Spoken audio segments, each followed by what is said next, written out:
Good afternoon dear students. आज exercise आपकी 3.3 ठीक है। तो देखिए फर्स्ट क्वेश्चन में क्या है कि एक पैरेललोग्राम है, ठीक है। और पैरेललोग्राम में क्या पूछा इसने कि आपको बताने कि यहाँ पर क्या आएगा। ये AD है तो AD केवल क्या होगा आपके सामने, BC क्या होगा, BC। ओके स्टूडेंट्स, अब देखो यहाँ पर एंगल DCB कौन सा एंगल है, DCB, यानी कि ये एंगल है। तो जो ये एंगल है किसके इक्वल होगा, DAB के इक्वल। किसके इक्वल होगा, DAB के इक्वल, ठीक है। तो एंगल जैसे कि ये DCB है ना, ये लंबी लाइन चल रही है तो आप लंबी लाइन से चलेंगे इसे, ठीक है। जैसे DC लंबी लाइन है तो BAC ऐसे। तो एंगल क्या आपके सामने DCB है, DCB तो BCD, तो एंगल क्या जाएगा BAD, ठीक है स्टूडेंट्स। तो यानी कि क्या जाएगा, ये एंगल इसकी इक्वल हो जाएगा, ठीक है। तो ये इसकी इक्वल हो गया। अब आगे देखो OC है तो यहाँ पे क्या जाएगा OA, क्योंकि जो ये है दोनों इक्वल पार्ट में इक्वल करती है, ठीक है। ये तो OC is equal to OA। अब देखो, अब इसने क्या बोला है, अब जो ये दोनों एंगल हैं, इन दोनों एंगल को अगर हम लें तो क्या होता है 180 डिग्री होता है, दोनों का सम क्या होता है 180 डिग्री होता है, ठीक है। जो इनका बेस एंगल होता है, ये दोनों बेस एंगल कहलाएंगे। तो ये 180 है। अब इसने क्या किया है, मिडिल एंगल ऑफ DAB, कौन सा DAB इसका मिडिल, और एंगल CDA ये दोनों मिडिल ले लिए। अगर दोनों मिडिल ले लिए तो हम क्या करेंगे 180 का भी मिडिल ले लेंगे। हम क्या ले लेंगे, क्योंकि ये मिडिल है, मिडिल का मतलब हाफ है ये, तो इसका मतलब क्या हुआ इन दोनों का अगर काटेंगे तो 90 डिग्री, ठीक है ना।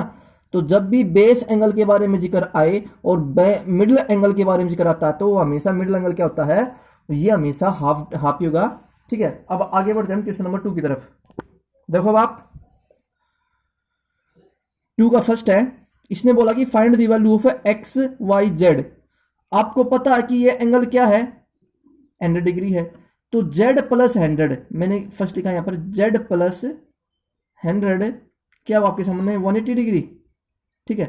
अगर Z प्लस 180 डिग्री है तो Z की वैल्यू क्या जाएगी 100 माइनस में 180 माइनस में Z 100 तो क्या जाएगा 80 डिग्री, ठीक है, क्योंकि इसके इधर लेके जाएंगे तो, ठीक है। तो Z की वैल्यू क्या आ गई 80 डिग्री। अगर ये 80 है तो इन दोनों सम क्या होना है 180, तो ये क्या जाएगा 100 डिग्री हो जाएगा ये, क्योंकि दोनों आमने सामने का एंगल इक्वल होते हैं, और ये दोनों सामने आमने सामने एंगल इक्वल होते हैं, ये भी 80 आ जाएगा। तो हम लिख सकते हैं X is equal to 80, Y is equal to 100 और Z इज इक्वल टू 80। ये तीनों एंगल आपके आ गए। ओके फ्रेंड्स, अब आगे देखो, अब क्वेश्चन क्या है, सेकंड क्वेश्चन देखो। मैंने आपको जब पहली वीडियो करवाई थी मैंने क्या बताया था, ये पैरेललोग्राम है, ठीक है, वैसे ही बन गई है, यानी कि रेक्टेंगल दिखाई दे रही है पर ये पैरेललोग्राम है, ठीक है। ये तो देखो ये 50 डिग्री है तो y प्लस 50 क्या होगा, y प्लस 50, क्योंकि दोनों बेस एंगल का क्या होगा 180 होता है, तो ये 180 हो गया। अब y is equal to 180 minus 50 तो 130 डिग्री हो गया। अगर ये 130 डिग्री है तो इसका मतलब x भी इसकी इक्वल है, क्यों, क्योंकि दोनों एंगल इक्वल होंगे, है कि नहीं स्टूडेंट्स। अब मैंने क्या बताया था आपको पहले वाली वीडियो में, जो ये एंगल है और ये एंगल इक्वल होते हैं, तो ठीक है। या फिर ऐसे भी कर सकते हो, ये एंगल 50 है क्योंकि आमने सामने के एंगल होते हैं जो इक्वल होते हैं। 50 प्लस जेड, अगर मैं 50 प्लस जेड कर दूं तो क्या हुआ 180, तो जेड की वैल्यू क्या आ गई आपके सामने वापस 130। तो आप लिख लो अलग अलग, जैसे कि एक्स की वैल्यू आ गई कितनी आपके पास 130, ठीक है। वाई की वैल्यू क्या आ गई आपके पास 50 और जेड की वैल्यू क्या आ गई 130। ये आपका क्वेश्चन हो गया सोल्यूशन। अब क्वेश्चन करते हैं हम थर्ड पार्ट। देखो अब देखो ये क्या आपके सामने, ये रोम्बस दिखाई दे रहा है, रोम्बस टाइप में है ना, क्यों, क्योंकि देखो ये 90 डिग्री एंगल है। मैंने आपको पहले ही बताया था कि पहले क्या बताई थी कि मैंने जब भी डायगोनल 90 डिग्री पर क्रॉस करते हैं, या तो वो क्या होना चाहिए, या तो स्क्वायर होना चाहिए या फिर रोम्बस होना चाहिए। अब ये रोम्बस है, क्यों, क्योंकि अगर जब दोनों डायगोनल मिलेंगे तो ये 45 एंगल पे इक्वल करेंगे, बट ये 30 डिग्री है, इसका मतलब ये रोम्बस है। अगर ये 45 होता तो स्क्वायर हो जाता, ठीक है। अब ये 30 है तो रोम्बस है। अब देखो यहां पर 30 डिग्री है ना, ठीक है, तो ये x क्या 90 डिग्री है, तो हम क्या लिख सकते हैं थर्ड पार्ट में, यहां पर लिख देता हूं मैं, x की वैल्यू क्या है, x की वैल्यू 90 डिग्री है क्योंकि ये 90 डिग्री पे क्रॉस कर रहा है। अगर ये 90 डिग्री है तो क्या जाएगा 90 प्लस 30 प्लस y की वैल्यू क्या की 180 आ गई। 30 और 90 और 30 120 होता तो y की वैल्यू 60 आ गई, तो भाई x की वैल्यू 90 होगी, y की वैल्यू 60 हो गई। अब मैंने क्या बताया कि जब भी रोम्बस जैसे कि ये y की वैल्यू हो तो इधर क्या होगी, z की वैल्यू इक्वल होगी, ठीक है ना। रोम्बस के अंदर जो इक्वल जो एंगल होते हैं, जो डायगोनल से बिल्कुल अलग एंगल होते हैं, ठीक है, आमने सामने के, वो इक्वल हो जाते हैं। जैसे कि ये एंगल इसकी इक्वल हो जाएगा, तो y की वैल्यू क्या होनी है आपके सामने, y की वैल्यू या y की वैल्यू हो z की इक्वल होगी। अगर y की वैल्यू 60 है तो ये कहते हैं आपके पास 60 ही आएगी, ठीक है। तो आप लिख सकते हो कि x की वैल्यू 90, y की वैल्यू 60 और z की वैल्यू 60। ओके स्टूडेंट्स, अब हम आगे बढ़ते हैं। अब देखो क्वेश्चन नंबर हम फोर्थ पार्ट करते हैं। क्या करते हैं, फोर्थ पार्ट। अब देखो फोर्थ पार्ट में क्या है, ये पैरेललोग्राम है, सॉरी हाँ पैरेललोग्राम है ये। x प्लस 80 क्या होगा, 180 होगा। x प्लस 80 180 होगा, तो x की वैल्यू क्या आ गई, 100 डिग्री आ गई ना। अगर ये 100 है तो ये 80 तो ये भी 80 होना चाहिए, ये 100 है तो ये भी 100 होना चाहिए। और z प्लस 100 क्या होता है, 180 होता है, तो z की वैल्यू क्या आ जाएगी, 80 आ जाएगी, ठीक है ना। तो आप लिख सकते हो x की वैल्यू 80 100, y की वैल्यू 80 और z की वैल्यू 80। आपका ये हो गया सॉल्यूशन, ठीक है स्टूडेंट्स। अब हम आगे बढ़ते हैं। अब देखिए क्वेश्चन नंबर 5 पार्ट, ये 112 डिग्री है। क्या है, 112 डिग्री, ठीक है। अगर मैं z प्लस 40 लिखूं, ये एंगल हो गया पूरा बेस एंगल, और प्लस में 112 लिखूं तो क्या होगा, 180 डिग्री होगा, क्योंकि ये बेस एंगल हो गया कंप्लीट। क्या हो गया, बेस एंगल। अब z plus 152 is equal to 180, z is equal to 180 minus में 152। अगर आप इसको सोल्व करोगे तो क्या बचेगा आपके पास, 28 डिग्री आएगा। तो z की वैल्यू क्या आ गई, 28 डिग्री आ गई।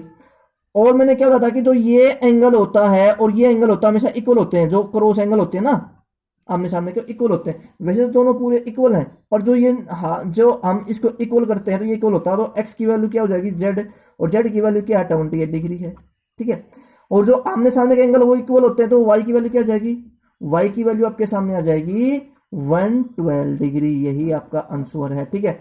तो हमें z की वैल्यू, x की वैल्यू 28 डिग्री, z की वैल्यू भी 28 डिग्री और y की वैल्यू भी 112 डिग्री आपका आंसर आ चुका है। अब हम आगे बढ़ते हैं क्वेश्चन नंबर 3 की ओर। क्वेश्चन 3 में क्या है, can you quadrilaterals ABCD be a parallelogram if. क्या आप बता सकते हैं कि ये क्वाड्रिलेटरल पैरेललोग्राम है कि नहीं है, तो चेक करते हैं हम। मैंने क्या लिया, एक पैरेललोग्राम ले ली, ठीक है, जैसे कि मैंने ये ले ली और यहां पर ये ले ली, ABCD। आपको पता है कि जो ये एंगल है और ये एंगल है 180 होना चाहिए, और जो ये एंगल है ये एंगल 180 कभी नहीं होगा, तो इसका मतलब ये नहीं है, तो इसका आंसर क्या होगा, नो। क्यों, क्योंकि ये आमने सामने के एंगल होते हैं, ये बेस एंगल नहीं है, तो इस फर्स्ट आंसर क्या गया, नो, ठीक है। तो हमेशा बेस एंगल का क्या होता है, 180 डिग्री होता है, तो ये नहीं होगा। अब AB equal to D C, AB equal to D C, बिल्कुल सही जवाब है। अगर ये 8 है तो ये भी 8 होगी, बिल्कुल सही जवाब है। AD 4 सेंटीमीटर, हाँ ये भी सही है, AD भी हो सकती है 4 centimetre. BC equal to 4.4 centimetre, ये नहीं होनी चाहिए। अगर AD 4 है तो BC भी 4 ही होनी चाहिए, इसका मतलब ये भी आंसर क्या आएगा, नो। क्या आएगा, नो, ये भी पैरेललोग्राम नहीं है, क्योंकि आमने सामने की साइड हमेशा इक्वल होती हैं। अगर ये 4 है तो ये भी 4 ही होनी चाहिए, अगर ये 8 है तो ये भी 8 ही होनी चाहिए, ठीक है ना। तो ये तो दोनों 8 दे रखी है, ये 4 दे रखी है, ये 4.4 दे रही, इसका मतलब ये गलत है, आपकी 4.4 नहीं होगी। थर्ड पार्ट चेक करते हैं, तो ये सेकंड का आंसर क्या है आपके सामने, नो। थर्ड पार्ट देखिए, angle A is equal to 70 degree. अगर एंगल ए 70 डिग्री है, angle C is equal to 65 degree. Angle C, देखो आप याद रखो, अगर ये 70 है तो ये भी 70 ही होगा, दोनों एंगल इक्वल होने चाहिए, नहीं तो नहीं होगा, तो इसका आंसर भी नो है। तो जो तीनों पार्ट है, तीनों पार्ट में आंसर क्या गया, नो, क्योंकि आमने सामने के एंगल क्या होते हैं, हमेशा इक्वल होते हैं, ठीक है। ये स्टूडेंट्स, अब बढ़ते हैं क्वेश्चन नंबर 4 की तरफ। क्वेश्चन 4 में क्या है, draw a rough figure of equilateral that is not a parallelogram, जो कि पैरेललोग्राम नहीं है, but has actually two opposite angles of equal measures. जिसमें हमें पैरेललोग्राम नहीं बनानी है, ठीक है। तो देखो पैरेललोग्राम कौन सी होती है, चेक कर लेते हैं हम।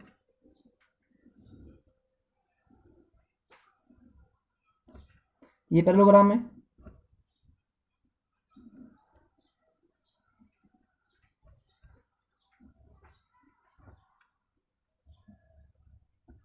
ये रोम्बस है, रोम्बस पैरेललोग्राम भी होती है, याद रखना आप, ठीक है।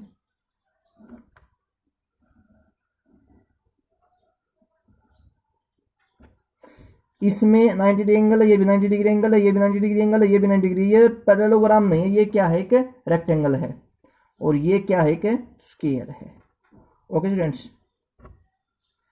पर ये तो क्या हुआ आपके सामने पैरेललोग्राम, ये क्या हो गई रोम्बस, और ये क्या हो गई रेक्टेंगल, और ये क्या हो गया स्क्वायर। तो आप इसको छोड़कर इन तीनों में से कोई भी बना सकते हो, ठीक है। तो ये आपको क्या करना था, ड्राई रफ फिगर, आपको रफ फिगर बनानी थी, पर और इनसे अलग नहीं होगी, ठीक है स्टूडेंट्स। तो आगे बढ़ते अब हम। तो मेरे ख्याल से क्वेश्चन नंबर 4 हो चुके हैं, टोटल इसमें क्वेश्चन नंबर 12 है। तो 4 क्वेश्चन के मैं 3 पार्ट करवाऊंगा, तो यह एक्सरसाइज 3.3 कंप्लीट हो जाएगी, ठीक है स्टूडेंट्स। तो वीडियो में इतना काफी है। Okay, wish all the best and have a nice day.